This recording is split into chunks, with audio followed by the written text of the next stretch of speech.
Radhe Radhe. Hello everyone. Let's begin with a new episode.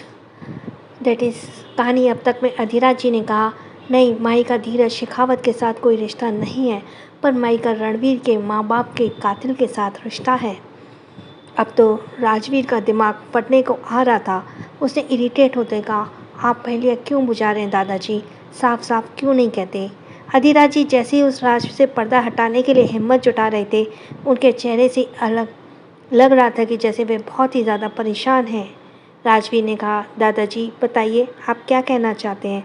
Adhiraj जी ने सामने table पर रखा पानी के गिलास को उठाया, उसका एक घूंट भर खुद को रिलैक्स किया, वापस पानी के गिलास को टेबल पर रखते हुए एक गहरी सांस ली और फिर राजवीर की तरफ देखते हुए कहा और गहरी सांस लेते हुए बोले, रणवीर को लगता है उसके माँ बाप को धीरज शेखावत ने मारा है, जबकि सच ये है कि उसके माँ बाप के कातिल कोई और नहीं, माही के डैड थे. अब आगे. यह सुनकर राजवीर को अपने कानों पर भरोसा नहीं हुआ. वह एकदम शॉकिंग एक्सप्रेशन के साथ चिल्लाते हुए खड़ा हुआ और बोला, ये क्या कह रहे हैं आप. सारे सबूत तो इस बात को साबित कर रहे हैं कि धीरज शेखावत ने उसके बड़े बेटे भव को मारा था. तो अब यह माही के डैड कहाँ से आ गए.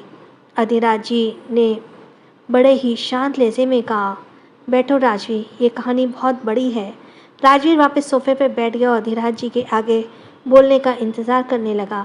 अधिराज जी ने आगे बोलना शुरू किया, राजेंद्र माही का डैड और मेरे जिगरी दोस्त ओम प्रकाश का इकलौता बेटा था.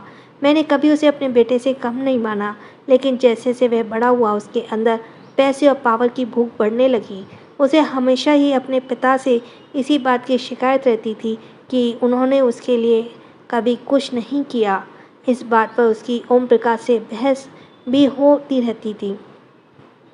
वह पावर और पैसे के पीछे इतना पागल हो चुका था कि उसकी पत्नी के साथ भी उसकी नहीं बनने लगी और एक दिन उन दोनों के बीच झगड़ा कलेश होते ही इस वजह से ओम प्रकाश परेशान रहने लगा, क्योंकि माही की माँ बहुत ही सुलझी हुई और समझदार औरत थी.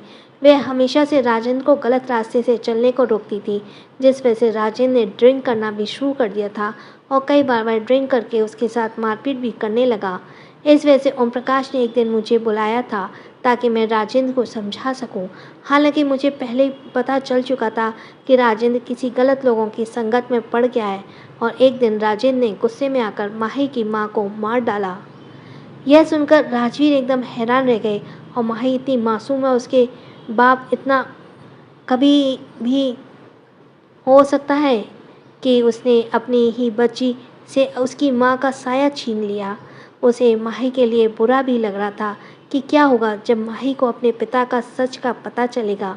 वह तो ये सच जानकर पूरी तरह से टूट जाएगी और रणवीर भी शायद इस सच को बर्दाश्त न कर सके और गुस्से में आकर शायद माही के साथ उसका बिहेवियर भी चेंज हो जाए, क्योंकि राजवीर जानता था कि रणवीर किसी हद तक नफरत करता अपने माँ बाप के कातिल से. राजवीर अभी भी सवालिया नज़रों से अधिराज जी को बोलने का इंतज़ार कर रहा था. राजेंद्र जी ने आगे कहा, माही की माँ का कत्ल करने के बाद वह वहाँ से भाग गया. हमने उसे ढूंढने की बहुत कोशिश की, लेकिन हमें उसका पता नहीं चला. फिर एक दिन मेरे पास इन्फॉर्मेशन आई कि उसने धीरेन्द्र शेखावत के साथ मिलकर काम करना शुरू कर दिया है और वह उसके साथ मिलकर मेरे बेटे अभयराज के खिलाफ साजिश रच रहा है, क्योंकि शुरू में ही राजेंद्र को अभयराज से परेशानी रहती थी, क्योंकि अभयराज के पास पावर और पैसे दोनों था और अभयराज ने बहुत कम उम्र में ही माफिया किंग की पोजीशन हासिल कर ली थी. राजेंद्र और धीरज शेखावत दोनों ही अंडरवर्ल्ड की दुनिया में सबसे पावरफुल बनना चाहते थे, इसलिए एक दिन दोनों ने ही प्लानिंग के तहत मेरे बेटे को मार डाला. उसका कातिल कोई और नहीं, राजेंद्र था. हालांकि रणवीर समझता है कि धीरेन्द्र शेखावत ने उसके माँ बाप को मारा, लेकिन रणवीर सच नहीं जानता, क्योंकि मैंने जानबूझ के सामने ऐसे सबूत पेश किए ताकि उसको पूरा यकीन इस बात पर हो जाए कि धीरेन्द्र उसके माँ बाप का कातिल है.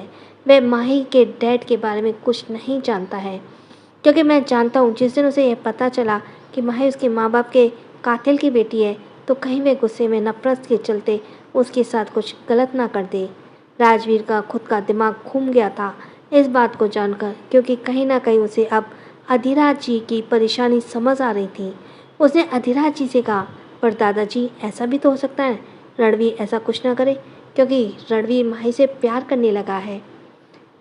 तो तभी दादाजी ने अफसोस से राजवीर की तरफ देखते हुए कहा, कुछ दिन का प्यार बरसों पुरानी नफरत ने कहीं जीत सकता है राजवीर।